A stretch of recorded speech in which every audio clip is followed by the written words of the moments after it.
Oke, saya ulangi lagi ya, biar penjelasannya lebih jelas ya.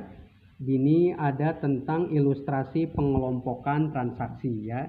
Dimana di sini ya ada transaksinya ya. Saya ulangi lagi, pada tanggal 1 Juli 2023 pemilik perusahaan menyetorkan kas sebesar 200 juta rupiah sebagai modal awal. Selanjutnya, pada tanggal 10 Juli 2023, perusahaan diberi mobil untuk angkut barang seharga 80 juta rupiah yang dibayar dari uang kas sebesar 50 juta rupiah dan sisanya dibayar pada bulan Desember 2023 ya. Kemudian pada tanggal 15 Juli 2023, perusahaan membayar hutang angsuran ke bank sebesar 25 juta rupiah dan pada tanggal 25 Juli 2023 membayar beban gaji karyawan bulan Juli sebesar 10 juta rupiah. Sedangkan pada tanggal 30 Juli diterima pendapatan kas sebesar 15 juta rupiah ya. Coba buat pengelompokan transaksinya pada tabel aktiva dan pasifanya ya. Oke, kita kerjakan ya. Nah, yang pertama adalah tabel-tabelnya ya. Di sini ada tanggal, ada aktiva ya. Aktiva itu terdiri dari kas, perlengkapan, peralatan ya. Terus di sisi sebelah kanannya ada pasiva ya. Pasiva itu tadi terdiri dari utang dan modal ya. Oke, yang pertama kita lihat transaksinya. Pada tanggal 1 Juli 2003 pemilik perusahaan menyetorkan kas sebesar 200 juta rupiah sebagai modal awal. Maka kita tulis di sini tanggal ya. Ini tanggal 1 Juli ya. 1 Juli 2003 kas sebesar 200 juta ya. Maka di sini di kolom aktifanya ditulis kas 200 juta, sedangkan di kolom pasifanya disebut modal ya. Karena kan tadi modal itu disebut sebagai pasifa ya, sedangkan kas itu disebut sebagai harta atau aktiva. Berikutnya, transaksi berikutnya kita lihat ya. Selanjutnya pada tanggal 10 Juli 2023, perusahaan diberi mobil untuk angkut barang seharga 80 juta yang dibayar dari kas 50 juta dan sisanya dibayar pada bulan Desember. Berarti ada utang ya. Nah, ini tanggal 10 Juli 2023 ada kas ya. Jadi ngambil dari kas, ini ditulisnya minus ya.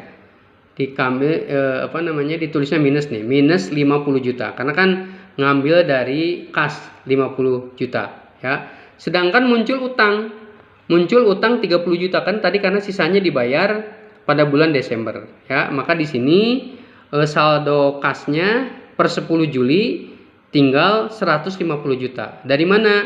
200 juta dikurangi 50 juta ya, seperti itu. Selanjutnya tanggal 15 Juli 2023 perusahaan membayar ya, kita lihat lagi.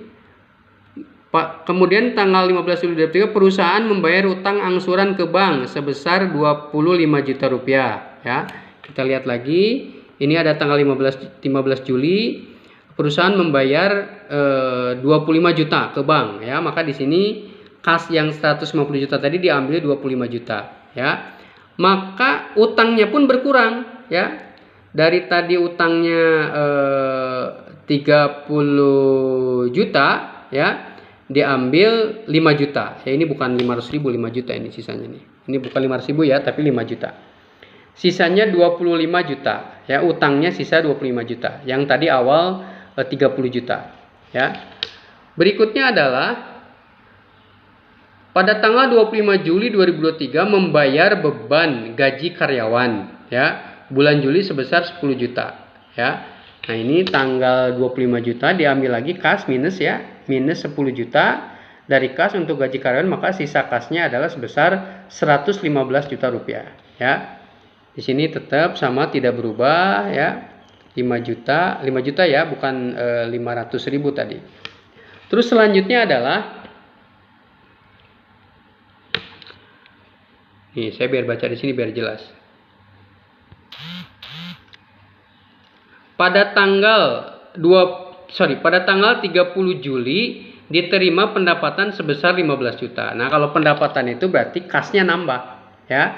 Maka pada tanggal 37 Juli 2023 ya, kasnya itu 15 juta ya, bertambah ya, maka kasnya yang tadinya 115 juta per 25 Juli menjadi 130 juta ya.